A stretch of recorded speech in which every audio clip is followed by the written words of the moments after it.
24 tarde.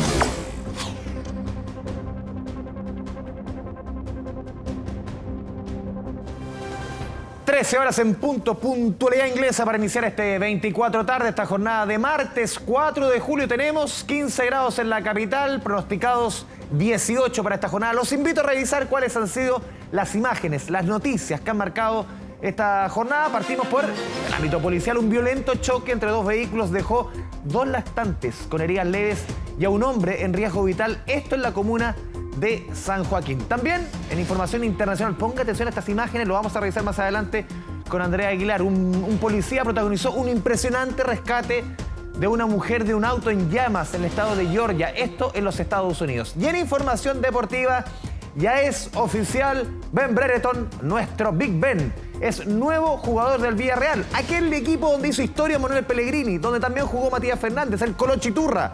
Es el nuevo equipo, el submarino amarillo de Ben Brereton Díaz. Aquí comienza 24 tarde.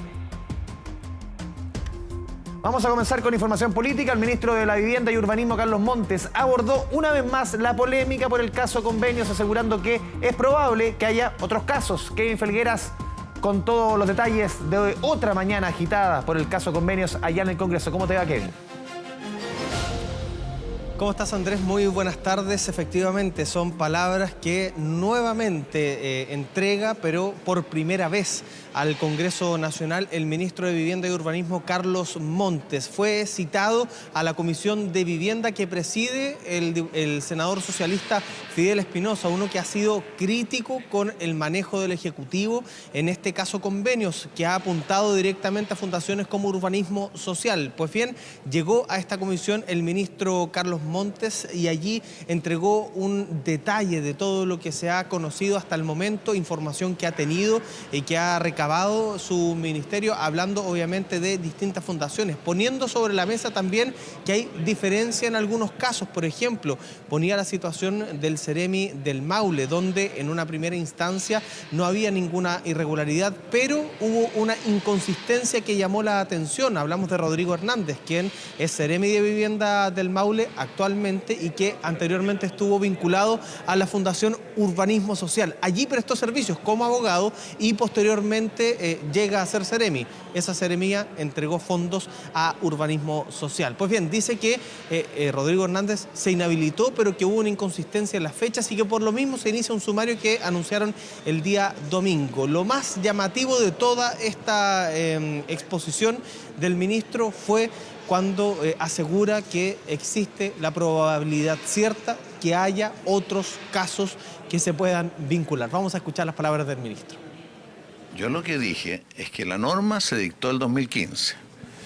La primera vez que se aplicó fue el 2019 y fue un proyecto ligado al padre Berrío en ese tiempo. Y de ahí para adelante todos los años se hicieron los mismos, se transfirieron las mismas delegación de facultades a los Ceremi a lo largo de todo Chile. Yo creo que es probable que haya otros casos. Es probable que haya otros casos y por eso que estamos preocupados de saber más, reunir más información y tenemos que anticiparnos a los casos para que no cundan, pero especialmente para buscar soluciones. Bueno, puede haber, y es lo más probable, otros casos, nuevos casos, dice el ministro, quien además asegura que esta mecánica, esta modalidad existe desde el año 2015, que se aplica desde el año 2019, o sea, apunta probablemente a un nuevo marco investigativo que es al gobierno de Sebastián Piñera, al gobierno anterior. Aseguró también dentro de su exposición que existió en algún momento una de las dineros ya estaba completamente listo o asegurados para todo el año 2022 y que esto se habría quedado resuelto de parte del Ministerio de Vivienda en el gobierno de Sebastián Piñera. Por lo tanto, allí se apunta a nuevos flancos investigativos. De hecho, nuestro compañero Poirot Escobedo en este momento está muy cerquita acá conversando con el Contralor General de la República, quien está entregando algunos antecedentes porque probablemente no solo se abran nuevas líneas investigativas, sino que además se deba investigar hacia más años atrás. Uno de los momentos más tensos, eso sí, de esta comisión de vivienda donde llegó Carlos Montes fue un momento protagonizado por la senadora María José Gatica. Lo revisamos. Pero creo también, ministro, y decírselo a la cara, o sea, yo creo que hoy día usted tiene que definir si va a ser un títere del gobierno del presidente Gabriel Boric o va a empatizar con lo que están sufriendo las familias vulnerables de nuestro país. Pero que no voy a el acta, presidente. Lo que pasa es que el ministro no respondió de manera presidente. Una cosa que tengamos discusión. Yo he tenido diferencias también con el ministro. Sí, seriamente. Pero yo le pido respeto. Porque no puede Yo también le pido respeto, presidente. Pero él no te faltó el respeto. También le pido respeto. Él no te faltó el respeto. Ningún momento. Le pido respeto y que se vote el acta ese concepto.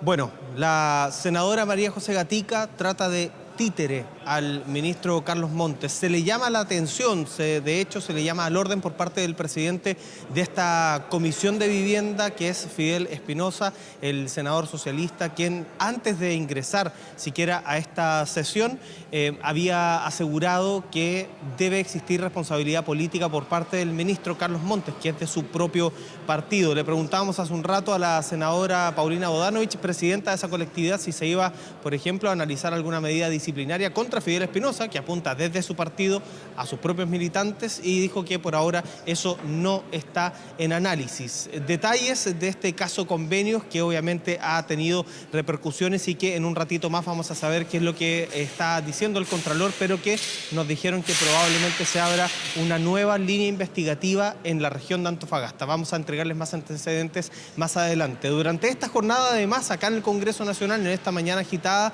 se llevó a cabo la cuenta pública del Congreso Nacional, donde obviamente las materias de seguridad, de una especie de segundo tiempo, en el caso de la agenda de seguridad, que se recordará usted, sigue siendo tema acá en el Congreso, era parte del discurso del senador Juan Antonio Coloma, presidente del Senado. En el caso del presidente de la Cámara de Diputadas y Diputados, uno de los puntos esenciales fue la modificación al reglamento, con mayores sanciones para, por ejemplo, situaciones de agresión física. Escuchamos a los presidentes del Congreso. Estoy convencido de que a nosotros en el Congreso tenemos espacio para un esfuerzo adicional para recuperar el tiempo perdido. Tenemos que hacer también mejor las cosas. Probablemente nunca antes se había hecho más esfuerzo, pero así no vamos a llegar. Y tenemos que acortar los tiempos de tramitación, generar más sesiones, entre todos, tener una voluntad de avance. Es lo que yo espero que todos de alguna manera comprometamos. Chile espera más de esta corporación. Y hoy somos una mayoría en este edificio quienes no permitiremos que una minoría ruidosa y rabiosa convierta a nuestro Congreso Nacional en un reality show. Un pilar de nuestra gestión ha sido reponer una ética de la responsabilidad y del respeto.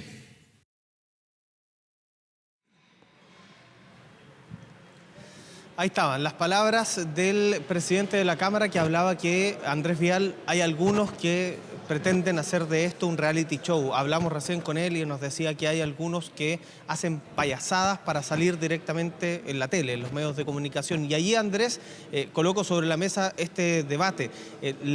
Las modificaciones a este reglamento que muchos dicen pudieron haber sido más gravosas, pero se llega solamente a este límite, al 50% de la dieta parlamentaria en el caso de que exista una agresión física. Hablamos de la mitad del salario cuando existe una de las situaciones más condenables al interior de un parlamento. En el caso de agresiones psicológicas o agresiones verbales, el monto de la multa solamente llega al 20%. La dieta bruta mensual, para que usted pueda hacer cálculo en su casa, es de 7.012.388 pesos. A eso hay que descontarle todos los descuentos legales, llegamos a la dieta líquida y de allí se puede sacar recién hasta el 50%. Se recordará usted, Andrés Vial, en casos como el de Gonzalo de la Carrera, que protagonizaba situaciones de agresiones físicas. Tampoco va a permitir, Andrés, este nuevo reglamento de la Cámara, colocar carteles, algo que era parte de lo cotidiano en la Cámara de Diputadas y Diputados. No se va a poder colocar más carteles, esto va a ser sancionado como una falta, y ahora existe además una escala, una especie de escala de sanciones, llegando como la más gravosa hasta el 50%. No sé cuál es tu opinión con respecto a esto, porque muchos dicen se pudo haber llegado un poquito más arriba. Uno puede entender, claro, que es un trabajo especial, que son personas que son democráticamente elegidas, pero no sé, cualquier trabajador, si uno acá, trabajador, agrede a otro, inmediatamente, o sea, eres despedido. Acá no hay, no sé, uno entiende que no puede haber situaciones, y más encima solamente si es que ocurre en el hemiciclo, más encima en ciertas condiciones, cierta cantidad de plata. O sea, no sé qué ejemplo estamos dando, porque en el fondo, insisto, uno tiene que entender que son autoridades democráticamente elegidas, pero también aquí se tiene que dar la pauta, marcar la pauta respecto a lo que sucede y también el nivel de discusión que estamos teniendo. Y creo que, por lo menos, de acuerdo a lo que tú describes y cómo queda este protocolo, queda bien al debe. Sí, claro. Ahora, recordar que las sanciones hasta ayer en la tarde eran ni siquiera alcanzaban un 4 o 5% de la dieta. O sea, se cambia y se modifica y se aumenta, pero hay muchos parlamentarios, conversábamos recién, por ejemplo, con el diputado Francisco Undurraga, que nos decía, esto debió haber sido más plata, o sea, que realmente le duele el bolsillo a algunos de los parlamentarios. Kevin. Algunos dijeron que esto era inconstitucional. Sí, Es que Andrés, te quiero ver un escucho. punto, porque hay el caso de algunos parlamentarios, y me hago cargo, Sí. por ejemplo, algunos, de la carrera u otros, que no viven de esto. Ellos tienen una larga trayectoria profesional detrás, exitosa, y obviamente uno sugiere que debiese haber amasado por lo menos un monto que le permite vivir con tranquilidad. Es decir, muchos parlamentarios tienen claramente una carrera, una trayectoria atrás que les permite no vivir de esta dieta. Entonces, ahí yo pongo otro punto. ¿Será el castigo pecuniario algo disuasivo? Yo creo que no. Bueno, de hecho, Andrés, no solo, por ejemplo, en el caso de agresiones físicas estamos hablando de sanciones económicas, sino que se apareja a este 50% de descuento de la dieta parlamentaria otras sanciones. Por ejemplo, no poder viajar en nombre de la Cámara de Diputadas y Diputados, o sea, no poder realizar un viaje oficial, no va como parlamentario, no puede representar a la Cámara en actos oficiales, o tampoco puede integrar las comisiones de trabajo de la corporación, que es finalmente donde se discuten todos los proyectos de ley. Ahí hay otros puntos, pero hay gente que definitivamente eso no le importa. Y aquí nos decía el diputado, por ejemplo, Francisco Undurraga, que las sanciones debieron haber sido más gravosas, que debió haberse dado una señal más potente, pero nos decía también el diputado Undurraga, cuando tienes que poner de acuerdo a 20 fuerzas políticas distintas, hay algunos que, bueno, tienen un poquito más de muñeca que otros. Con respecto, por ejemplo, a lo de los carteles, uno dirá, usted dirá en su casa, bueno, qué bueno que se saquen los carteles, pero acá los carteles no solo venían de un sector político. Conversaba recién con el diputado Araya del Partido Republicano y decía y planteaba que la izquierda siempre puso carteles. Y yo le dije, pero ustedes también pusieron carteles. Dijo, sí, pero nuestros carteles eran mejor hechos que los de la izquierda. Queda un poquito el debate en eso, Andrés Vial. ¿Hubo un cambio reglamentario? Sí. Hay modificaciones que van avanzando en dar mejores señales. Sí, lo ideal es que nunca se aplique este castigo a un parlamentario que agreda a otro, porque la idea es no tener ese tipo de situaciones. Pero el presidente de la Cámara lo dijo, esto a veces parece un reality show y algunos dicen que no es de muy buena calidad. Andrés, quiero cerrar con una situación bien particular. Antes de presentarles algo, quiero recordar a nuestro querido Fidel Oyarzo Salgado, que el día 21 de julio del año 2019 falleció, nuestro compañero de Televisión Nacional de Chile, quien me recibió acá en el Congreso Nacional, porque el año pasado, cuando éramos parte de la directiva de la agrupación del Congreso Nacional, le presentamos a todo el país la idea de crear un premio, el premio Fidel Oyarzo Salgado, y este año, gracias al trabajo de la agrupación de prensa, también del Senado y de la Cámara de Diputadas y Diputados, este año se entregó por primera vez el premio Fidel Oyarzo a la fotografía. Fueron decenas de fotógrafos quienes enviaron sus trabajos fotográficos, muestra que de hecho estamos viendo acá que vio el presidente de la República, Gabriel Boric, al llegar al Congreso Nacional, y que tiene una fotografía ganadora, que es esta fotografía. La voy a acercar un poquito, la voy a tomar. Esta fotografía es la fotografía de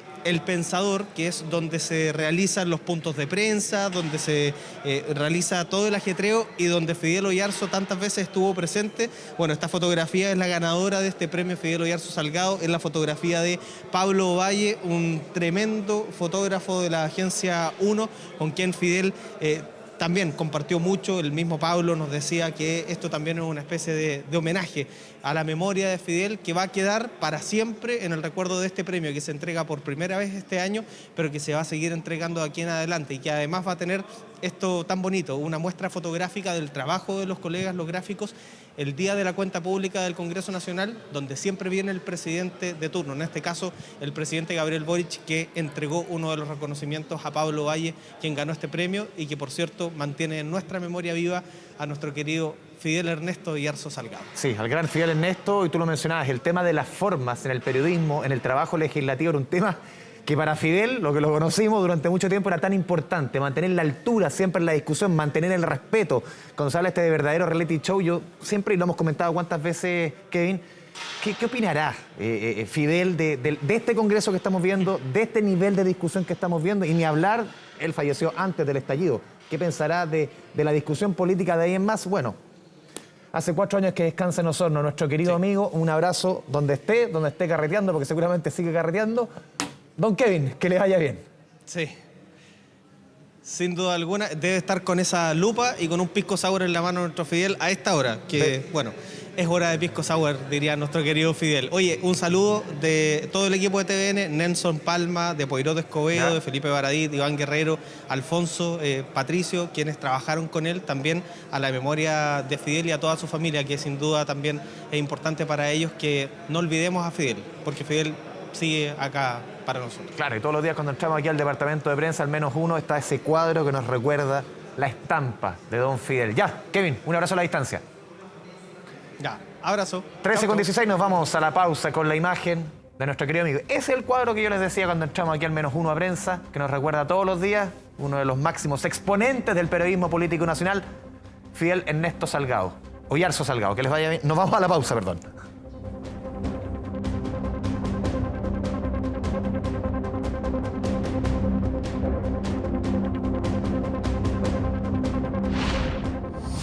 Ya volvemos con 24 tarde. Volvemos con las noticias a 24 tarde. Las lluvias complican la búsqueda del adulto mayor desaparecido que fue arrastrado por el río del Linares, región del Maule. Desde bomberos señalaron que no se detendrán hasta encontrarlo. Ricardo Muñoz con la información del momento. Ricardo, buenas tardes. Buenas tardes, Andrés. Lo decías tú, la lluvia complica la búsqueda por 11º día consecutivo de Pedro Ibáñez, este hombre que el día de mañana debería estar de cumpleaños y cuya familia todavía espera un rastro que permita dar con su paradero luego de que la crecida del río que vemos ahí en imágenes haya arrasado con su vivienda y otras 24 casas acá en el sector de Becancoa, en la comuna de Linares. Según el Centro de Estudios de la Universidad de Talca, son más de 25 los milímetros de agua que podrían caer en la comuna de Linares, una cifra que podría llegar hasta los 60 milímetros en esta zona cordillerana en la que nos encontramos, donde permanece desaparecido este hombre que, como les decíamos, el día de mañana debería cumplir 89 años, pero que permanece desaparecido luego de la crecida del río que inundó su vivienda. Hasta 1 metro de agua era parte de lo que se registraba en su casa y que quedó grabado también en un video que difundieron sus hijos durante la emergencia. En este trabajo en terreno se han desplegado más de 250 efectivos, voluntarios de bomberos, policía de investigaciones, personal de GOPE, también integrantes del grupo CASAR, que permanecen desplegados acá en esta zona de la comuna de Linares a la espera de poder dar con alguna pista que permita dar con el paradero de este hombre. Maquinarias se encuentran también desplegadas en el sector. Vemos ahí retroexcavadoras que están realizando la remoción de escombros, la remoción de arena. También se realiza el corte de árboles, todo con el fin de despejar el área y poder ayudar en esta búsqueda. Estuvimos conversando junto a su hijo, también con bomberos, quienes nos entregaron detalles de este 11º día de búsqueda que se extiende de manera continua acá en la zona. Pasemos a escuchar sus declaraciones. Mañana mi padre estaba de cumpleaños, 89 años de edad. Bueno, la búsqueda hoy día consiste en el trabajo de las maquinarias. Ayer se hizo remoción, se hicieron ciertos sondajes con varilla, se pasaron los canes de ambas instituciones, Carabineros, PDI. El día de hoy tenemos 46 personas aproximadamente en el lugar y el resto está obviamente en el puesto mando y trabajos coordinados, río más arriba y río más abajo para la seguridad del personal. ¿Está complicado en algo la lluvia? De todas formas, nos complica un poco el trabajo de los que nos están apoyando con el tema canino, pero la búsqueda sigue y no vamos a parar hasta cuando encontremos a don Pedro. No van a detenerse hasta que encuentren a Pedro Ibáñez, este hombre que el día de mañana cumple 89 años, que permanece desaparecido desde hace 11 días, cuando la noche del día sábado el agua ingresó a su vivienda. Las acciones de búsqueda se concretan en esta zona en un rango de cerca de 3 kilómetros, pero podrían detenerse producto de las intensas lluvias que se registran a esta hora en el sector de Vega Ancoa, en la comuna de Linares. Espera, eso sí, que esto se pueda retomar una vez que la intensidad de la lluvia, que por las condiciones geográficas del sector son muy intensas, se espera que se puedan retomar durante las próximas horas. Hasta las 2 de la tarde se va a extender esta búsqueda y podría retomarse durante el día de mañana.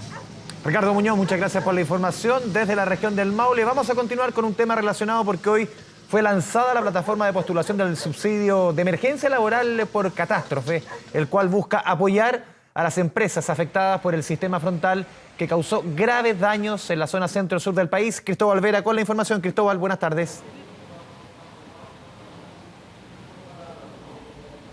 Hola, ¿qué tal? Claro, un aporte mensual dirigido a las empresas con el fin de poder dar una solución de continuidad para las y los trabajadores que la verdad es que puedan ver su fuente laboral en riesgo, ¿no? A raíz de esta emergencia provocada por el sistema frontal que lamentablemente afectó a la zona centro-sur de nuestro país. Este beneficio va dirigido a las empresas, ojo con esto, que estén ubicadas en las regiones de Valparaíso, Metropolitana, de O'Higgins, Maule, Ñuble y también empresas ubicadas en la región del Biobío. Y atención con esto también, porque ¿cuáles son los requisitos para poder postular a este subsidio? Bueno, que sean empresas afectadas por los temporales que afectaron a estas distintas zonas y que también cuenten con operaciones en estas zonas afectadas. También estas empresas, estos daños deben ser ratificados por la Seremi de Trabajo y Previsión Social. Además, el monto que se va a entregar a través de este subsidio, la verdad es que son montos distintos, ¿no? Porque primero que todo, para las empresas que logren acreditar estos daños, ¿no? Estas afectaciones por estos siniestros, van a poder recibir un monto del 80% de un ingreso mínimo mensual por 3 meses, o sea, 352.000 pesos, un monto que puede ser prorrogable este beneficio, pero con un monto del 60% del ingreso mínimo mensual, o sea, unos 264.000 pesos. Nosotros tenemos declaraciones por parte de las autoridades del Ministerio del Trabajo. Los invito a que escuchemos esas declaraciones. Todas aquellas empresas que han sido afectadas con los temporales, que sufrieron inundaciones, que esto ha causado ciertos daños en sus instalaciones y que por tanto van a vivir dificultades para poder pagar los sueldos, van a tener la posibilidad de postular al subsidio de retención a la mano de obra. En caso que las empresas se encuentren en esta situación de que requieran la continuidad, esta prórroga se va a realizar hasta el 31 de diciembre. Por lo tanto, aquellas empresas que postulen en el mes de julio van a poder acceder al esquema de 3 meses de 80%, 3 meses de 60%, y las empresas que vayan postulando con más retardo van a alcanzar el esquema de pago hasta el 31 de diciembre. Claro, y atención con esto, porque para las empresas que postulen durante este mes de julio, su primer pago se va a realizar en el mes de agosto. Para quienes postulen en agosto, el primer pago se va a realizar el 15 de septiembre. Y por último, para las empresas que postulen en el mes de septiembre, su primer pago lo van a recibir el 15 de octubre. Ahora bien, ¿cómo postular para estas empresas? Bueno, solo tendrán que ingresar al sitio web www.subsidioalempleo.cl, donde deberán postular a cada trabajador dependiente del establecimiento siniestrado. Y atención con esto, ojo, porque estas postulaciones estarán abiertas hasta el 30 de septiembre. Datos, información, Cristóbal Vera, muchas gracias. 13 horas con 29 minutos, nos vamos a una nueva pausa en las noticias.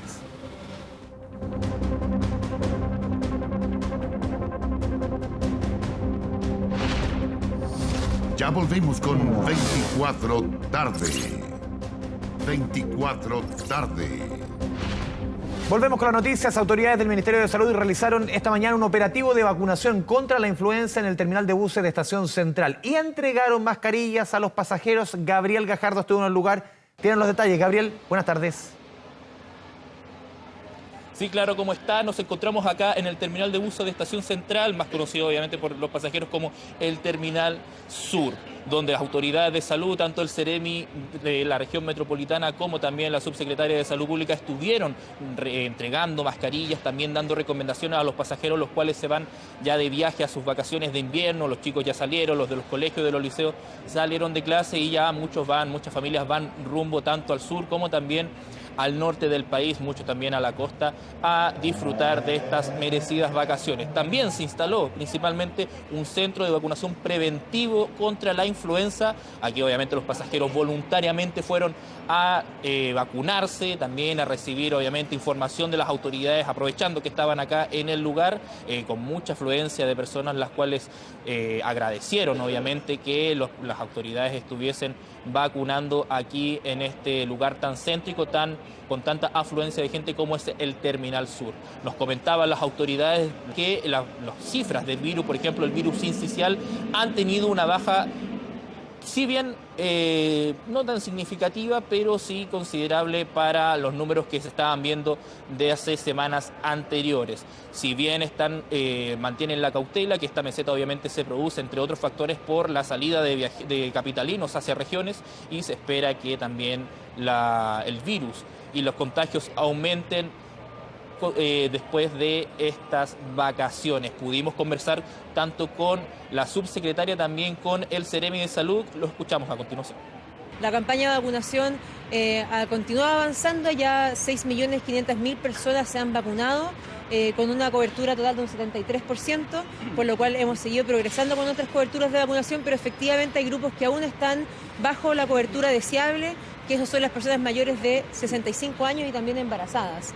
Fundamental ahora en las vacaciones que las personas puedan ocupar la mascarilla en el transporte para los viajes largos, efectivamente llevar más de una mascarilla, también lavarse las manos o llevar alcohol gel, justamente para evitar, como usted decía, la situación de la circulación de los virus respiratorios, que efectivamente hemos tenido una leve disminución justamente de la consulta de urgencia, tanto en el hospitalario como en el nivel de atención primaria. Información importante que nos entregaban las autoridades de salud sobre las vacunaciones, sobre el avance que ha tenido también este programa, obviamente sobre todo en este invierno que ha llegado con mucha intensidad, con muchas lluvias, con también sistemas frontales que obviamente afectaron a gran parte de la zona centro-sur de nuestro país. También el Ceremi de Salud Metropolitana nos conversaba sobre la importancia de esta vacunación, especialmente para las mujeres que están obviamente embarazadas, también que están esperando bebé, y que obviamente los beneficios que traen además para la madre, sino también para el niño que viene en camino. Escuchemos también declaraciones nuevamente del Ceremi de Salud a continuación. Y si una mujer embarazada se vacuna contra la influenza, no solamente ella se va a proteger, sino que también va a transmitir justamente a esa bebé que está por nacer a estar protegido también con anticuerpos contra la influenza. Eso puede durar hasta 6 meses. Justamente la campaña de la influenza comienza a los 6 meses porque es muy complejo vacunar a un bebé entre 0 y 6 meses. Y bien, con estas recomendaciones de las autoridades sanitarias, nos despedimos también recordando que en este lugar, en el terminal, en el andén número 8 y 9 del terminal de buses sur, van a estar todo el día aquí las autoridades para vacunar, también para entregar mascarillas a las personas las cuales van viajando, cada uno a su destino, ya sea de vacaciones o también por motivos personales. Gabriel, muchas gracias por la información. Muy buenas tardes. Continuamos con información policial, 13 horas con 39 minutos. Un violento choque entre 2 vehículos dejó a 2 lactantes con heridas leves y a un hombre en riesgo vital. Esto en la comuna de San Joaquín. Fabián Collao con todos los detalles de la información policial de esta jornada. Fabián, buenas tardes.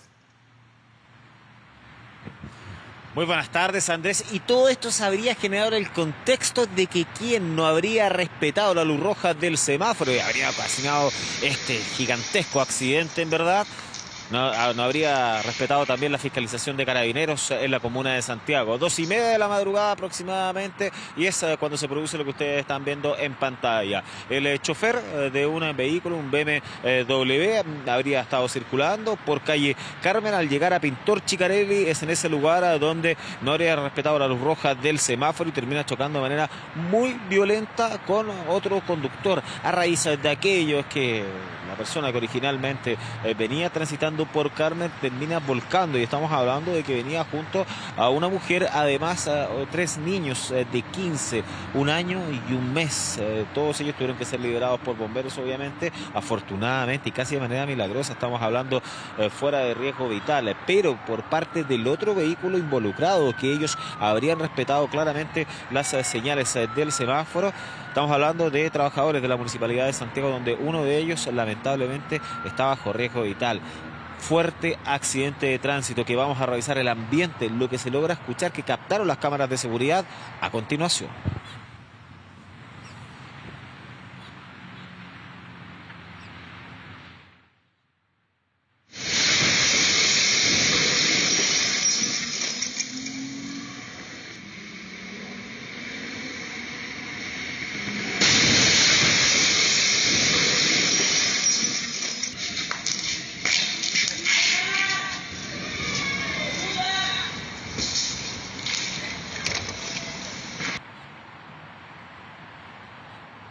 Situación gravísima entonces que obligó a la llevada de la policía, los cuales a los pocos segundos estuvieron en el lugar, y se preguntarán por qué. Pues bien, metros antes, en la comuna de Santiago, en Artemio Gutiérrez, a la altura de Ñuble, Carabineros había recibido una denuncia de disparos. Por lo mismo llegan al lugar, verifican un vehículo el cual estaba abandonado, y justo por el lado estaba circulando este automóvil de color gris volcado que ustedes están viendo en las imágenes. Por lo mismo habrían intentado fiscalizar a este automóvil, pero el conductor habría arrancado a toda velocidad, a exceso de velocidad, como quedan explícitos las cámaras de seguridad, y no respetando las señaléticas, con estos resultados que son gravísimos. Obviamente una persona que está bajo riesgo vital, y de hecho, según el relato de testigos a Carabineros, el conductor habría estado con un fuerte olor a alcohol. De hecho, se habría negado a realizar el alcotest necesario y fue trasladado obviamente a un recinto asistencial para la alcoholemia de rigor. Por lo mismo, todos los datos o todos los antecedentes apuntan a que podría haber estado manejando en estado de ebriedad, y por eso es que habría arrancado de la fiscalización de Carabineros. Son parte de los detalles antecedentes que está manejando la sección investigadora de accidentes de tránsito de la Policía Uniformada, con el fin de poder esclarecer estos hechos. Informe que va a ser remitido a la Fiscalía con el fin de poder ver si es que va a ser formalizado o no. Altamente probable que así lo sea. Vamos a revisar diversas declaraciones. Los 3 menores de edad y las personas adultas se encontrarían solamente con lesiones leves, se encontrarían bien. Solamente el resultó más dañada la persona que se transportaba en el vehículo Chevrolet Said, que está con riesgo vital. El sujeto estaría con un fuerte hálito alcohólico y se habría negado a realizarse el procedimiento de alcoholemia. El conductor no portaba en el momento de la conducción su licencia de conductor. Él venía de norte a sur y llegando aquí a esta esquina Pintor, venía ese auto que está volcado ahí a exceso de velocidad. Yo pienso que así como está el auto, más de 150 km/h. Y es altamente probable lo que dice el hijo de la víctima. Por las cámaras de seguridad quedan explícitos a la alta velocidad que circulaba sin respetar las señaléticas, y además por la irresponsabilidad tan grande de estar circulando además con 3 menores de edad. Estamos hablando de un niño de 15 años y también 2 de 1 mes solamente de vida, y también de 1 año. Investigación entonces que está en desarrollo por parte de Carabineros, y vamos a revisar otras informaciones que han ocurrido durante las últimas horas. Nos trasladamos a la comuna de La Cisterna, donde una delincuente falleció, fue abatido por una detective de la Policía de Investigaciones. ¿Cuál es el contexto de esto? La funcionaria estaba transitando por calle Esmeralda antes de llegar a Francisco Fuensalida. Se encontraba estacionada y aparecen al menos 3 sujetos, los cuales inmediatamente por las ventanas la intimidan, le intentan quitar su vehículo desde el interior del automóvil. Es que esta detective de la Policía de Investigaciones, que había terminado su turno en la Brigada Investigadora contra Delitos de la Propiedad Intelectual, dispara al verse amenazada. Por lo anterior, todos los delincuentes arrancan en dirección hacia la Gran Avenida. Toman la calle Jorge Cáceres, justo antes de llegar a esta importante arteria del sector sur de la región metropolitana. Uno de ellos cae, un adolescente de 17 años, mientras que el resto arranca en dirección desconocida. Por lo mismo, diversos trabajos investigativos se desarrollaron por parte de la Brigada de Robos Metropolitana Sur de la PDI con el fin de poder esclarecer estos hechos, y a raíz de las cámaras de seguridad es que ahí quedó en evidencia la legítima defensa. Por lo mismo, la funcionaria no fue detenida, se acredita esta legítima defensa, como les decíamos, y el tránsito estuvo absolutamente suspendido en ese sector de Santiago. Vamos a revisar declaraciones. Él salió a las 6:15 de la casa. El cabro sano, nunca no fuma, no toma, no se crió en la iglesia, ¿no? Quizás la amistad, no tengo idea, andaba caminando, pero aquí no tengo idea qué pasó, porque verdad que yo no sé. Pero pueden decir que un delincuente, porque nació en la iglesia. Fue abordada por aproximadamente 5 sujetos de sexo masculino, quienes la intimidaron con armas de fuego, motivo por el cual ella hizo uso de su arma de servicio, hiriendo a uno de estos sujetos, quien falleció en las inmediaciones de este sitio de suceso. Según los primeros antecedentes que manejamos, los sujetos se ven caminando y en ese contexto se acercan a esta víctima que estaba detenida en su vehículo.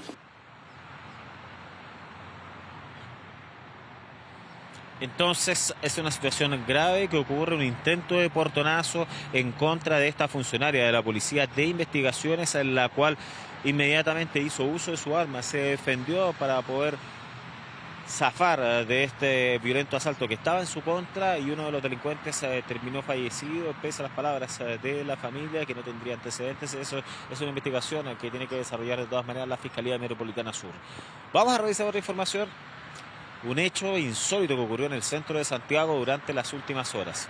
El conserje de un edificio que está ubicado en Manuel Rodríguez denunció a Carabineros que había un sujeto que estaba en el subterráneo robando. Por lo mismo, inmediatamente cuando Carabineros de la tercera comisaría llega al lugar, no se percata que por un costado el delincuente logró zafar de la detención. Y cómo arranca con la bicicleta. Uno de los uniformados, el que iba de copiloto, trata de atraparlo, pero no lo logra, y de hecho posteriormente, luego de que ya se había bajado el chofer de esta patrulla policial, ahí es cuando nuevamente se abre el portón de acceso vehicular a este edificio, y los uniformados le comentan al conserje que van a buscar por los alrededores para poder verificar esta situación. En definitiva, no volvieron los carabineros, se fueron, y el mayordomo no supo qué hacer porque no le habían tomado la denuncia formal. Por lo mismo, en horas de esta mañana se dirigió hasta una comisaría del sector para poder relatar lo sucedido, para poder exhibir estas imágenes que ustedes están viendo en pantalla. Y por lo mismo, acá lo que hay es una denuncia por no adoptar procedimiento y omisión de la denuncia. ¿Qué es lo que comentó Carabineros? ¿Qué es lo que informó Carabineros? Que se dispuso una investigación administrativa para establecer cómo ocurrieron los hechos, y conforme al mérito de los antecedentes se adoptarán las medidas que correspondan, además que se dio cuenta a los tribunales respectivos. Un hecho insólito que ocurre y que está siendo analizado entonces por parte de la policía uniformada. Este ladrón descarado absolutamente. Vamos a cerrar nuestro despacho a la 1:48 de la tarde con la investigación que se está desarrollando en la comuna de San Joaquín en torno a la situación judicial de este conductor, el cual, con total irresponsabilidad, estando en su poder con 3 niños de 15, de 1 año y de 1 mes, habría conducido en estado de ebriedad. Además de eso, a exceso de velocidad, también no respetando las señaléticas, arrancando de Carabineros, y produce todo esto. Un accidente que dejó a consecuencia un hombre bajo riesgo vital. Investigación que están desarrollando ahí en la comuna de San Joaquín. Pintor Chicarelli con Carmen está con el tránsito absolutamente liberado a esta hora de la tarde. Pero es una situación impresentable de cómo se produce, el contexto de cómo se produce este grave accidente de tránsito que tiene una persona en estado grave, Andrés. Continuamos atentos. Fabián Collado, muchas gracias por el completo informe policial. Muy buenas tardes. Vamos a cambiar de tema. Ante la evasión que llega al 44% en el transporte público, las autoridades comenzarán a multar a las empresas por la apertura de las puertas traseras. Sanciones que superarán el $1.000.000. Sofía Carrizo con todos los detalles. Sofía, buenas tardes. ¿Qué tal, Andrés? ¿Cómo estás? Muy buenas tardes. Claro, montos que van desde los 6 a los 30 UF. ¿Qué quiere decir esto? Desde los 200 al millón de pesos, superando incluso este monto con el fin de hacer frente a esta situación de la evasión en la región metropolitana.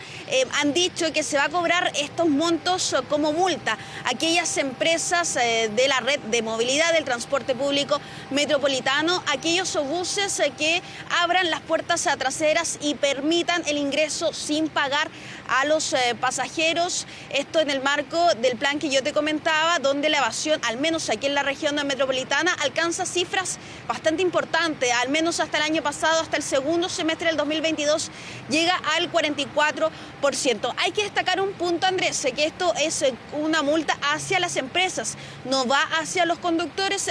Al menos de eso desde la cartera querían destacarlo bastante para que obviamente aquellos conductores de estos buses no se vean complicados. Pero obviamente nosotros tuvimos la oportunidad de hablar con ellos, quienes tratan con personas durante todo el día, durante todas las horas peak en distintos puntos de la región metropolitana. Para ellos, al menos en los paraderos donde no son zonas pagas, se hace bastante complejo, aunque se tenga que bajar una persona de aquel bus, tienen que obviamente abrir la puerta trasera y es en ese mismo momento cuando se puede subir personas, incluso grupos, 10 personas, 20 personas se pueden subir de forma inmediata. Pero ¿qué es lo que se hace complejo? Que ellos nos comentaban que no pueden llegar y cerrar las puertas porque pueden dañar la integridad de una mujer, un niño, un hombre, o dejarlo pillado con el brazo o con la pierna. Y nos mencionaban a qué se exponen, por ejemplo, a que los agredan, incluso a que los golpeen precisamente debido al momento de cerrar las puertas, donde una situación que se hace bastante compleja. Además, también las puertas tampoco cierran de forma inmediata, también se demoran sus segundos y también esto se hace bastante complejo. Pero bueno, tenemos las declaraciones por parte de los mismos conductores, donde nos decían que pasajeros que se suben a distintas horas del día por la parte trasera, da lo mismo si es horario peak o no, y a veces muchos lo hacen sin respetar, sin importarles nada. Tenemos sus palabras que nos dijeron, los invito a revisarlas de inmediato. Cuando usted abre las puertas, la gente sube nomás, evade, ¿cómo ha sido? ¿Cómo es eso? Llegan, suben sin pedir permiso. Ni siquiera se acercan como para pagar por delante. No, si las personas que pasan o suben por atrás es porque están evadiendo, porque no pagan. No la puedo cerrar, porque si la puerta no va a cerrar hasta que la persona se baje. Sí, pues. La gente toda sube por atrás, la persona está por aquí, sube por atrás, entonces no da lo mismo. La evasión es todos los días y todo el día.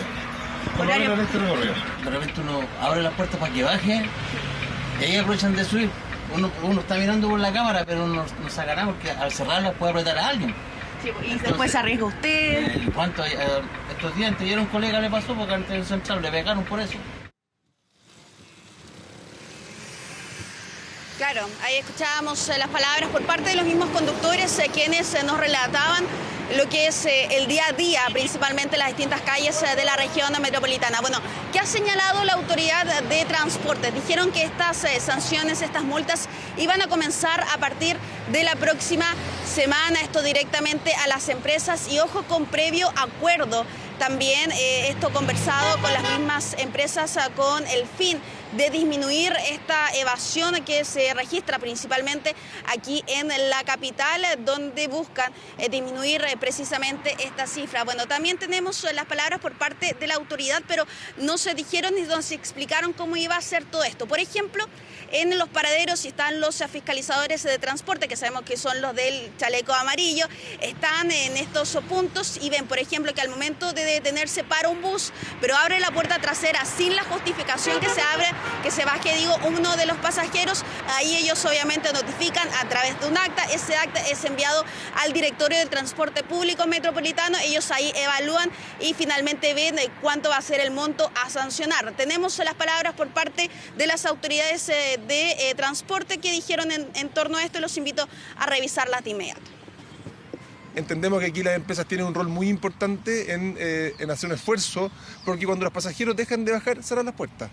Y para eso hemos definido una multa, una sanción de entre 6 y 30 UF que se va a cursar a las empresas y que esperamos que esto sea también un nuevo mecanismo que vaya apoyando en este esfuerzo grande por reducir algo tan importante como la evasión tarifaria en nuestra ciudad. consiste en que los fiscalizadores realizan un acta de la cual el conductor no tiene conocimiento, sino que es cursada directamente a la empresa de transporte público operadora. Son las 7 empresas entonces las que están sujetas a este control. Reitero, esto también ha sido comunicado a las empresas, ha sido trabajado con ellas y se exponen a una multa administrativa que va desde los 200.000 pesos hasta el 1.000.000 de pesos por las conductas que incumplan. Bueno, plan anti-evasión que han potenciado e impulsado desde la cartera de transportes durante todo el año. Incluso nos mencionaron que han triplicado, han aumentado las fiscalizaciones y también las multas. Por ejemplo, han dicho que a lo que va del año han realizado un 178% más que en comparación al 2022 de fiscalizaciones que a la fecha superan las 200.000 y también se han cursado más de 18.000 multas a través de las distintas fiscalizaciones que nosotros hemos visto a lo largo de toda la región metropolitana, cuando los mismos fiscalizadores se suben a los buses, se verifican si es que los pasajeros pagaron su tarifa y en caso de que no, los bajan y los citan para que vayan, sean citados para el juzgado de policía local. Nosotros hablamos con algunos de pasajeros que sí pagaron, ellos obviamente valoraban que se realicen estas fiscalizaciones porque así es justo para todos, pero igual hablamos con aquellos que no pagaron durante esta mañana. Ellos nos mencionaban que, por ejemplo, algunas veces se les rompía tarjetas, que se les olvidaba pagar y a veces no se daban cuenta. Bueno, tenemos esas declaraciones por aquellos que no pagaron la tarifa durante esta jornada. ¿Qué pasó? Los invito a revisar también esas declaraciones. Yo pedí permiso y todo el mundo entró sin pedir permiso. Yo también me entré por detrás. Todo en la común lo tengo cargado, sí. ¿Lo tiene cargado? Sí, lo tengo cargado. Entonces usted se subió por detrás porque todos se subieron por detrás. Claro, sin pagar también, ¿no? Sí, sí la había cargado, lo que pasa es que había pagado anteriormente y ya me había quedado sin pasar. Te habías quedado sin saldo. Sí. ¿Y cómo te subiste al bus? Es que el chofer abrió atrás y me... ¿Escuchó el bip por así decirlo cuando pasó la tarjeta? No, yo llegué y pasé la tarjeta, pero me pasé porque la rendija ahí tiene ahí, pues. ¿La última validación? Fue el día 2 que trabajé de noche. Claro, entonces usted nos validó en este bus. Entonces corresponde dejar la cita al tribunal, ya por parte del Ministerio de Transporte. ¿Ya? Vamos a lograr su identificación y la vamos a hacer la citación, ¿ya?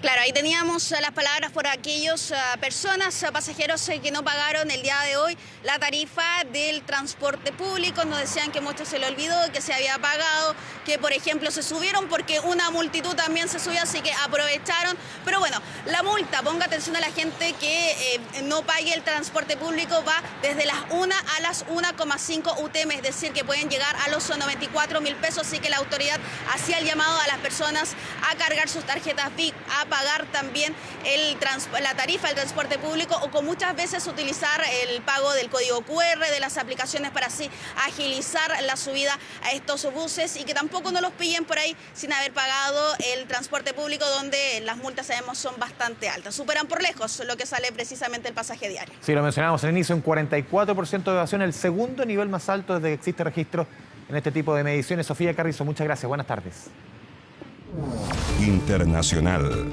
Cuando casi son las 2 de la tarde, revisamos la información más importante ocurrida en esta jornada a lo largo del mundo, a lo largo y ancho, esta jornada de 4 de julio, el Día de la Independencia de Estados Unidos. Me estaba acordando. Y tenemos imágenes de ese día, también unas imágenes... ¿Cómo estás, Andrea?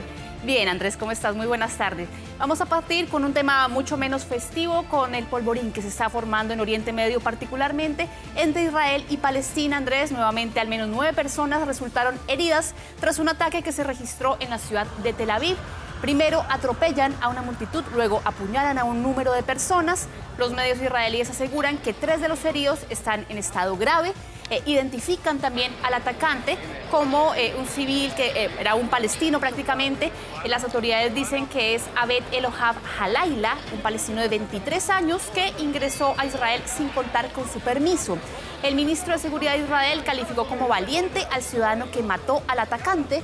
Y el grupo militante palestino Hamas dijo que el ataque, ellos lo califican de heroico en Tel Aviv, fue una respuesta de autodefensa legítima, dicen ellos, contra la operación militar que, recordemos, dejó ayer casi una decena de muertos en Jenin, en Cisjordania. Pero vamos a ubicarnos un poco, Andrés, para entender de dónde viene este conflicto, cuáles son justamente los lugares que se ven más afectados. Estamos hablando, por ejemplo, de Cisjordania, que es una zona que, según Naciones Unidas, es una zona que es territorio ocupado por Israel. Tenemos acá prácticamente este mapa en donde vemos Israel, vemos la zona de Cisjordania, que se ve en esta parte amarilla, vemos las zonas conflictivas de Cisjordania, que, recordemos, está Jenin en el norte, más abajo está Hebrón, tenemos Ramala, que es donde prácticamente es el gobierno de la Autoridad Palestina.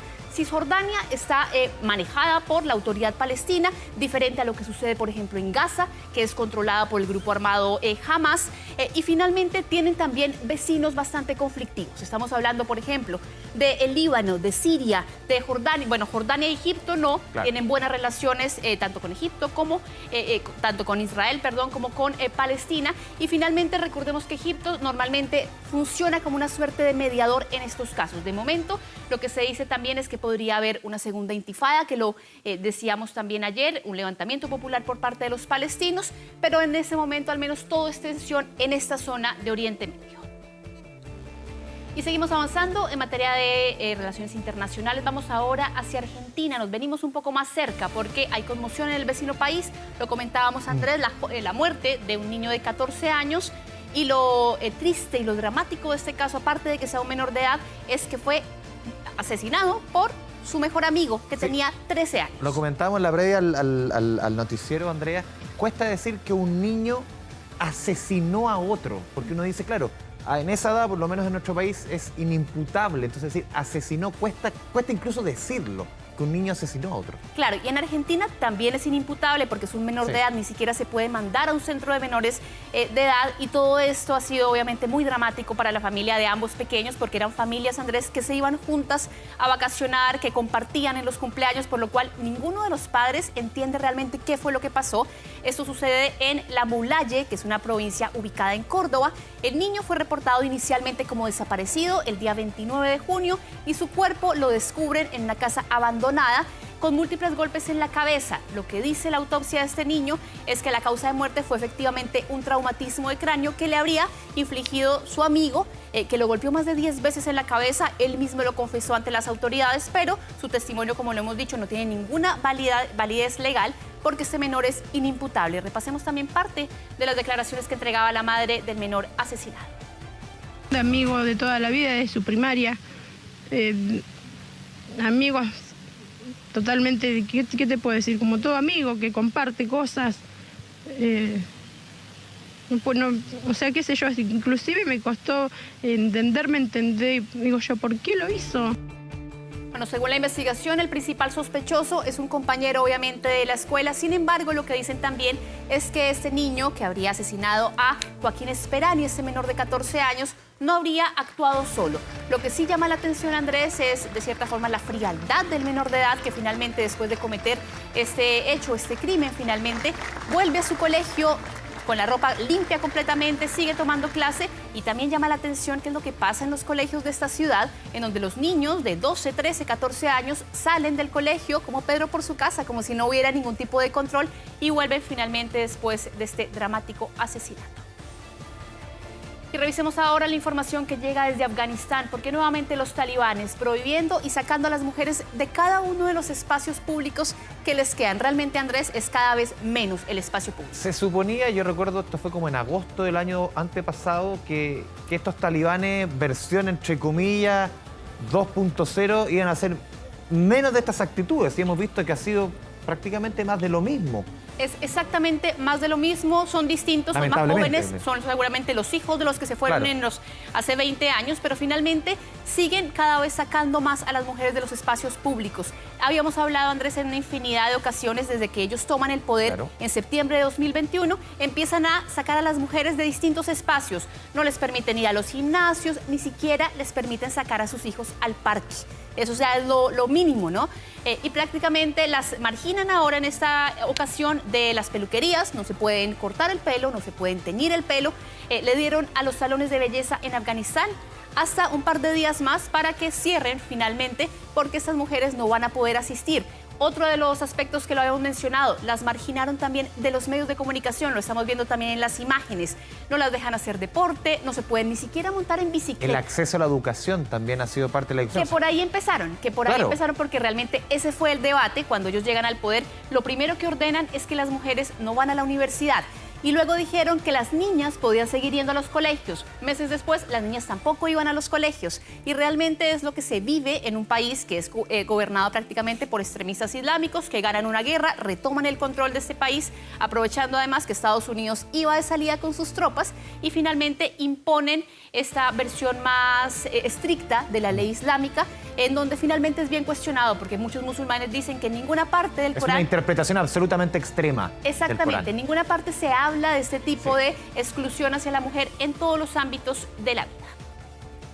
Seguimos hablando de noticias internacionales, nos vamos ahora para Estados Unidos porque en las últimas horas han muerto al menos 7 personas y casi una decena de heridos, Andrés, en 2 tiroteos distintos. Vamos a ver inicialmente las imágenes de lo que sucedió en Texas, en donde estas personas quedaron heridas. Los oficiales de la policía de Fort Worth descubrieron a varias personas baleadas en un estacionamiento, según un comunicado de prensa. Hay al menos 3 muertos y 8 heridos en ese tiroteo de Texas y finalmente varias víctimas fueron llevadas a hospitales locales en vehículos privados, mientras que otras fueron transportadas en ambulancias y aparte de eso una persona fue declarada muerta en la escena del crimen. Recordar además que la policía está investigando el ataque, que ya comentaron que es demasiado pronto para relacionarlo con pandillas o con una disputa doméstica.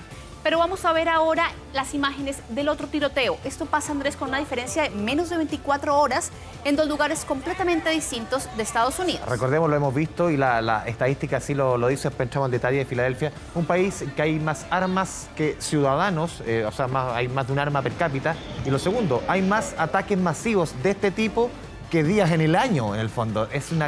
Andrés, hay una estadística peor que días en el mes. Estamos en 4 de julio y ha habido 6 tiroteos. Estamos hablando de ataques masivos. Masivos. O sea, se toman ciertas consideraciones, no todos los ataques. Claro, hablan de 3 o 4 víctimas, claro, no menos de eso. Y al menos en el caso que estamos viendo hay al menos 5 personas que murieron, otras que resultaron heridas. En este segundo tiroteo, un hombre que vestía de chaleco antibalas abrió el fuego en la ciudad de Filadelfia en un ataque que pareció prácticamente aleatorio, decían las autoridades. Y el presunto atacante, quien ya fue detenido por la policía, portaba un rifle estilo AR-15, una pistola, un escáner policial, municiones, mejor dicho, estaba súper armado. Y hasta el momento no hay conexión, obviamente, entre este tipo de tiroteos. La única conexión es que se producen en 2 lugares distintos de Estados Unidos con una diferencia de 24 horas, pero que nos habla de este panorama dantesco, por poner un calificativo, que se enfrenta a la violencia armada en Estados Unidos. 341 ataques armados en lo que va. Llevamos 180 y fracción días del año. 341 ataques, insisto en el punto, masivos, porque si lo sumamos todos, no sé a cuánto podría llegar ese número. Realmente es dramática esa realidad que se vive, Andrés, en Estados Unidos. Pero nos vamos a quedar en Estados Unidos para ver una de las imágenes internacionales del día. Un policía protagonizó un impresionante rescate. Esto de una mujer que se encontraba en medio de un auto en llamas. Estamos viendo imágenes que llegan desde Georgia y el video de esta cámara corporal del oficial captó el momento en el que se acerca al vehículo en llamas. Cuando el policía se da cuenta que efectivamente hay una mujer adentro, rompe la ventana, ayuda rápidamente a la conductora. Impresionante, realmente imágenes que angustian mucho, pero que también esperanzan, porque al final todo sale finalmente bien para esta mujer, que bueno, pierde obviamente este vehículo, pero se salva la vida gracias a este policía. No, y uno se imagina el inminente peligro de explosión del auto por el estanque de gasolina. No sé, uno se le pasan tantas películas, entre comillas, de verdad, el tipo con unas agallas de aquella. Impresionante, Andrés. Y un transeúnte ayudó incluso a este oficial a sacar a la mujer de las cercanías del auto, la alejaron del incendio. Los medios locales informaron que la mujer tenía una emergencia médica, pero gracias a la rápida acción del policía y de este transeúnte, finalmente pudo salvar su vida.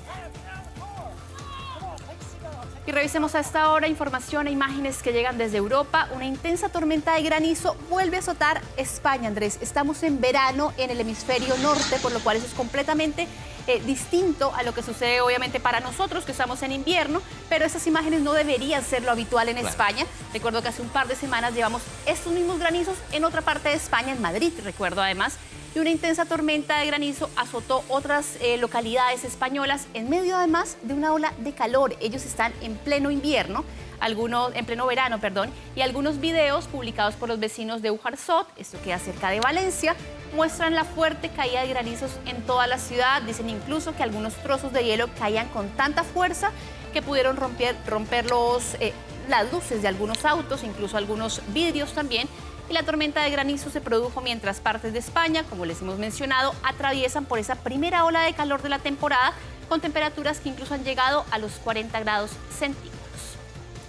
Y vamos ahora sí, Andrés, con las imágenes del 4 de julio. Todavía no tenemos esa imagen emblemática de la Casa Blanca con los fuegos pirotécnicos. Pero que tenemos esta noche. A tus regalones. Tenemos a mis regalones, los animales de este zoológico, porque ellos se sumaron a esos millones de estadounidenses que celebran hoy, el 4 de julio, Día de la Independencia. En este zoológico de Chicago recibieron alimentos especiales para cada ocasión. Uno de los osos polares junto a un oso pardo del recinto recibieron una variedad de frutas congeladas dentro de bloques, obviamente con los colores de la bandera de Estados Unidos, rojo, blanco y azul. Y por su parte, los leones marinos, que los estamos viendo ahí también, las focas parecieron disfrutar de una festividad con hielo, con jalea y con pescado, también con los mismos colores de la bandera de Estados Unidos. Y los especialistas dicen que estos premios festivos ayudan a estimular física y mentalmente a estos animalitos que vemos en imágenes. Y estamos entonces pendientes de lo que van a ser las celebraciones apoteósicas que cada 4 de julio en cada una de las embajadas de Estados Unidos se celebra, pero también en la Casa Blanca hay un espectáculo de fuegos pirotécnicos en horas de la noche. Andrea Aguilar, muchas gracias por el completo informe. Que estén bien, buenas tardes. Tu bolsillo. Es momento de revisar información económica. Los últimos días que no hemos entregado noticias muy positivas. Ayer hablábamos de crecimiento entre comillas, una contracción de la economía de 2% en el mes de mayo comparado con el mismo mes del año pasado. La semana pasada hablábamos de desempleo, también el estancamiento en la generación de puestos de trabajo en nuestra economía. El viernes vamos a conocer números respecto a la inflación, al costo de la vida. Vamos a ver si acompaña, como fue en el pasado mes de mayo, con inflaciones bajitas. Ahora les voy a contar quizás noticias más positivas. La venta de viviendas y también el precio de viviendas. Esto respecto a un estudio publicado hoy día en Diario Financiero por toktok.com, una plataforma que bien refleja el momento de nuestra economía, pero también con quizás una luz, no sé si al final del túnel, pero pequeñas luces de esperanza para el país. Vamos a revisar los primeros números que vamos a disponer aquí en nuestra gráfica. La venta de viviendas en el mes de mayo. El mes antepasado, 2.147 unidades vendidas en mayo del 2023. Y aquí este dato es bien decidido, entre comillas, esperanzador, no podría decir. Hace 18 meses que no se superaban las 2.000 unidades vendidas. Da lo mismo el mes, da lo mismo la etapa del año, un año y medio, en que no teníamos durante 30 días seguidos una venta superior a 2.000 unidades. Casas y departamentos en nuestro país. El 37% representa respecto a esta venta de mayo, 2.147, es un 37% más que mayo del año pasado. Vamos con la siguiente gráfica, seguimos entrando en los números más esperanzadores en un gremio, en un sector que siempre es fiel reflejo de la temperatura de la economía. Aquí por lo menos es más esperanzador. ¿Qué empujó las ventas? Y aquí está la explicación más bien coyuntural. El Cyber Day que tuvimos durante el mes de mayo, que también aquí hace mucho rato que se están ofreciendo casas y departamentos en estas oportunidades, y también un mejor escenario crediticio, mejor en el sentido que es menos malo respecto a meses anteriores, con la caída de las tasas hipotecarias que por lo menos dejaron de estar en sus niveles más altos históricos. Ha mejorado en algo ese escenario crediticio y se está reflejando esto en ventas. Vamos con la siguiente estación. Lo que sí preocupa es el desistimiento, que sigue alto. Personas que habían firmado escrituras, que estaban avanzando en ese sueño de comprar una casa, de comprar un departamento, que muchas veces firmaron escrituras el 2021, 2022. Lamentablemente la economía, el empleo se ha mantenido irregular y muchas personas han tenido que desistir de esta idea de comprar una casa o un departamento. Sigue en torno a un 20%, es un nivel muy alto, parecido en casas y también en departamentos, es un nivel muy alto, casi duplica un desistimiento o tasas más normales, entre comillas. Podríamos decir que 1 de cada 5 ventas al final el comprador o compradora termina desistiendo. ¿Qué pasa con los precios? Que también es súper importante. Vamos a revisar qué sucede con el precio si lo comparamos este mayo con mayo del año pasado. ¿Qué pasa con los precios de los departamentos? En promedio, el metro cuadrado de un departamento, esto en promedio en mayo, costó 71 UF. Esto en la región metropolitana. Eso si lo comparamos en sencillo respecto a un año atrás, es una caída de un 1% respecto a mayo del año pasado. Una caída bajita, claro, usted dirá, un 1% no es nada.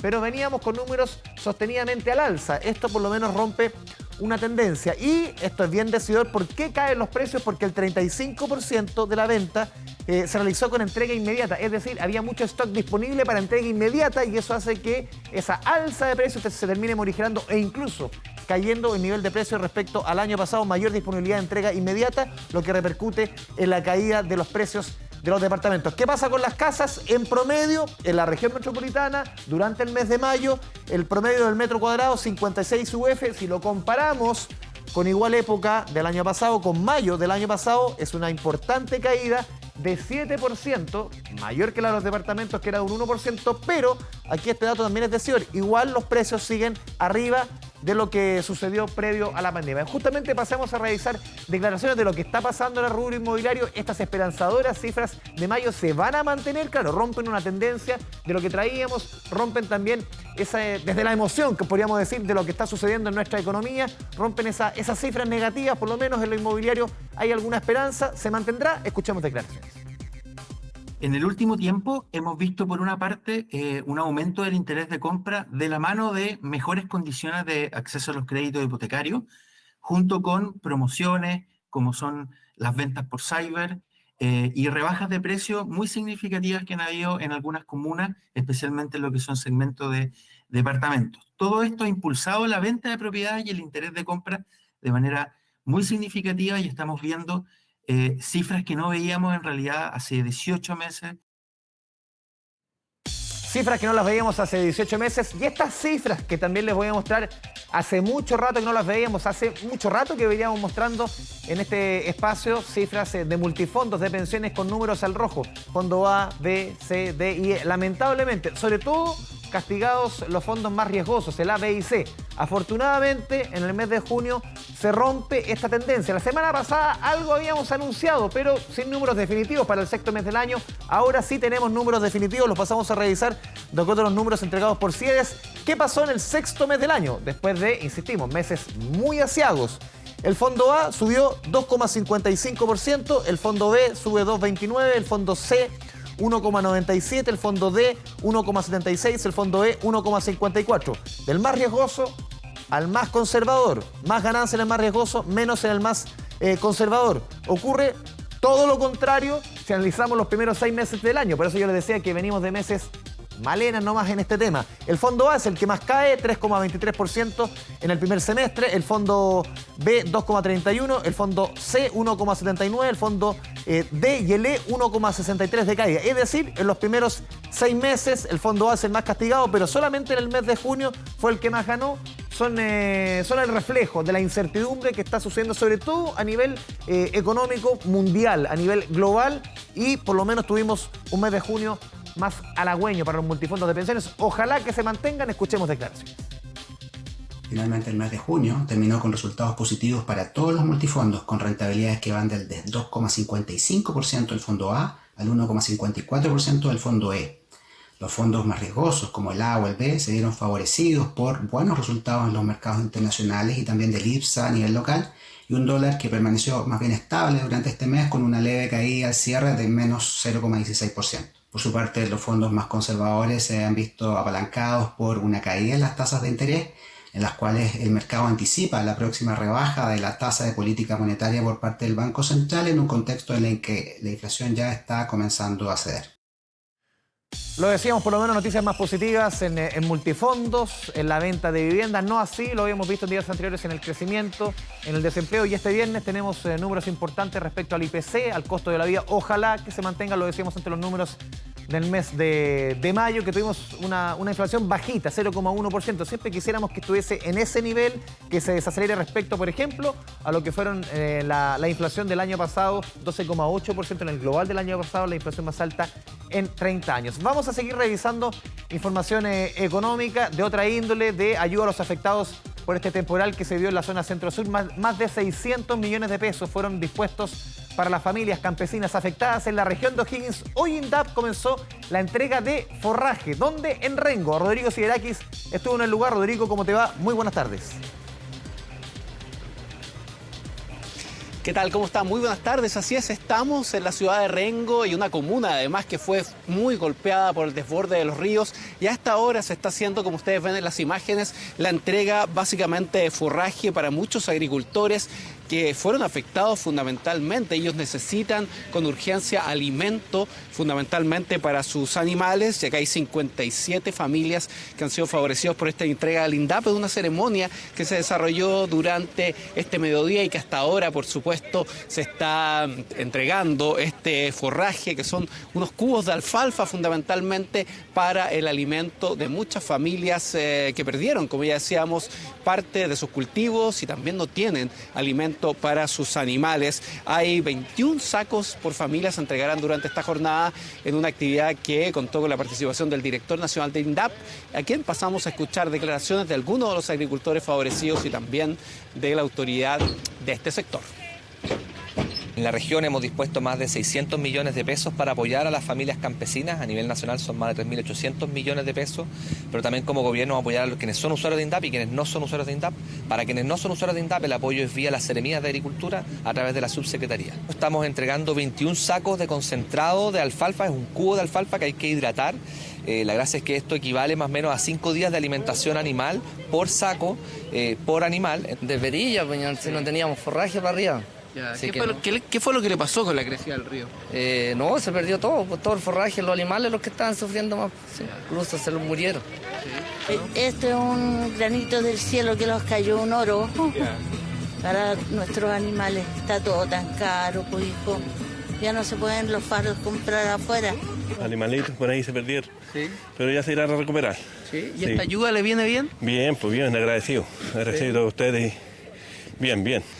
Bueno, aquí todavía esta es una ayuda urgente y todavía se están realizando catastros para ver de qué manera se llega con la ayuda a diferentes agricultores. Recordemos que aquí se desbordó el río Claro en la comuna de Rengo, afectando a sectores como La Chimba, Popeta, y muchos de estos agricultores son precisamente de estos sectores. Ellos han pasado, han cargado sus camionetas, sus camiones y básicamente van de inmediato a dar alimento a sus animales, que dicen que algunos casos han pasado 5 días donde no han podido recibir ayuda. Así que por lo menos esto es una colaboración significativa para que ellos puedan enfrentar durante los próximos 10 días el impacto de este desborde de ríos y esta situación que ha golpeado fundamentalmente a la región de O'Higgins y también a la comuna de Rengo. Vamos a seguir en este lugar para contarles entonces qué ocurre no solamente en esta entrega de ayuda, también en otros sectores que todavía están siendo afectados por el desborde del río y también por el paso de este sistema frontal aquí en la región de O'Higgins. Que estén muy bien. Rodrigo Siderakis, muchas gracias por la información desde la región de O'Higgins. Seguimos ahora con la información del momento. Ahora. Información que nos provee hace instantes a través de su cuenta de Twitter, Metro de Santiago, a razón de una persona en la vía, el servicio en la línea 1, la más importante, la más vertebral del Metro de Santiago, solo se encuentra disponible entre las estaciones San Pablo y Baquedano y Escuela Militar a Los Dominicos. Es decir, entre Baquedano y Escuela Militar no está funcionando la línea 1, prácticamente la totalidad de las estaciones que comprenden la comuna de Providencia y también parte de la comuna de Las Condes. Solamente está funcionando la línea 1 entre San Pablo y Baquedano y Escuela Militar y la estación terminal de la línea 1, que es Los Dominicos, allá en la comuna de Las Condes. Lo vemos en la gráfica, están todas las estaciones, todas las líneas operativas, salvo la línea 1 con esta contingencia que se dio en la línea 1 del metro hace 10 minutos.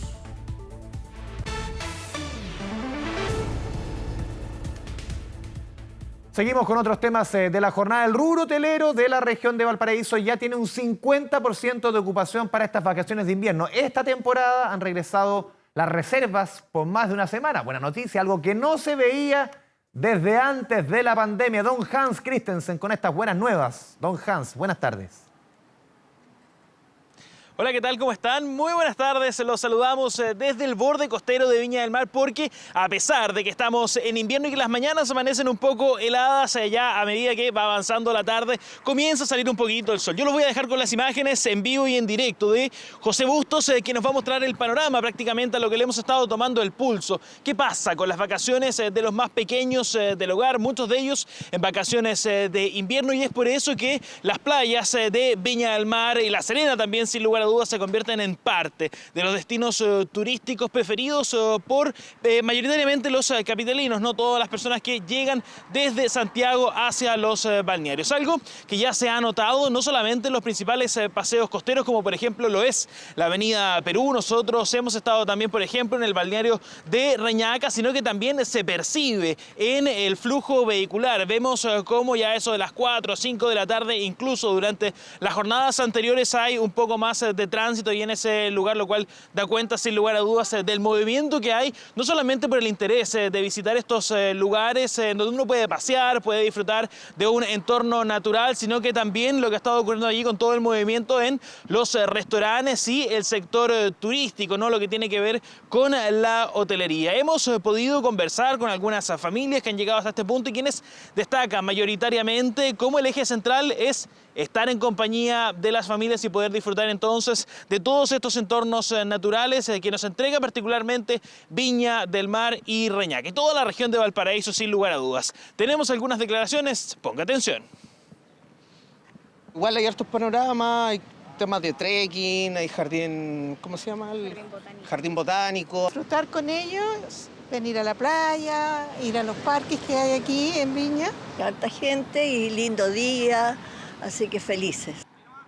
Ahora bien, esto da cuenta también de los esfuerzos que han estado realizando los hoteleros y también el rubro de la gastronomía. Nos han dicho muchos de ellos han adecuado su carta para poder justamente encantar no solamente a los más grandes de la casa, sino que también a los más pequeños y que todos puedan compartir en un mismo lugar. Platos que han sido adaptados, lo veíamos allí, los menús de niños y también una oferta bastante entretenida. Visitábamos, por ejemplo, algo que ha estado muy de moda acá en Viña del Mar, Valparaíso, por ejemplo, que tiene que ver con los bares o restaurantes temáticos en donde incluso la carta y lo que te llevan a la mesa lo hacen de manera bastante divertida, por ejemplo, con algunas bandejas o posavasos que tienen algún tipo, ¿no?, de interacción con los mismos usuarios, con los mismos clientes. Unas cifras que de todas maneras han sido positivas. Ya se comienza a ver cómo llega la gente acá a este principal destino turístico. Se cifra en cerca de un 50% de la ocupación hotelera y los gastronómicos dicen que hay cerca de un 40%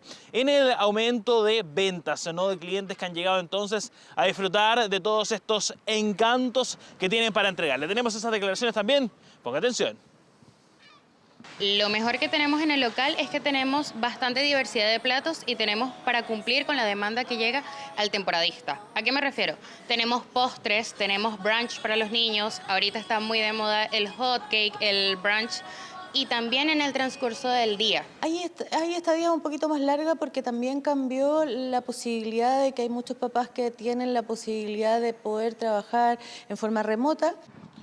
Bueno, y con estas imágenes entonces de José Bustos comenzamos a despedirnos con una ciudad que ya está preparada para recibir lo que se espera sea una oleada. La temporada anterior llegaron cerca de 950.000 personas, visitantes solamente en las vacaciones de invierno, y se estima entonces que en esta temporada puedan bordear precisamente también el 1.000.000 de visitantes entonces que se acerquen hasta el litoral central. Con este panorama entonces nosotros comenzamos a despedirnos. Que tenga una muy buena tarde. Hans, muchas gracias, muy buenas tardes.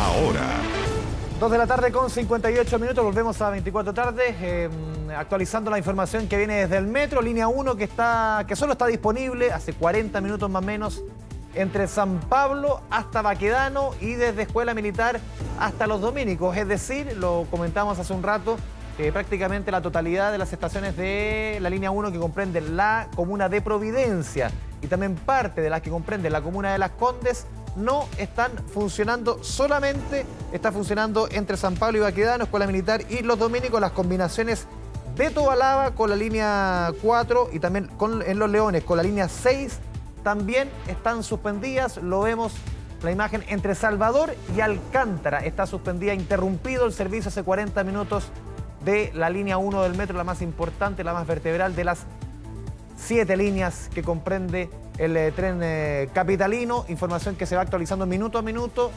La línea 1 está interrumpida entre las estaciones, lo decíamos, Salvador y Alcántara, solamente disponible entre San Pablo y Baquedano y Escuela Militar hasta los dominicos, incluidas suspendidas las combinaciones con línea 4 en Tobolaba y línea 6 en Los Leones.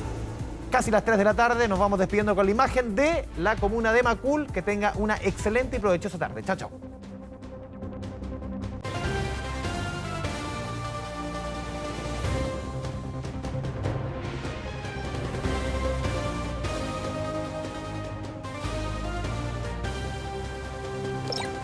Hemos presentado 24 tardes.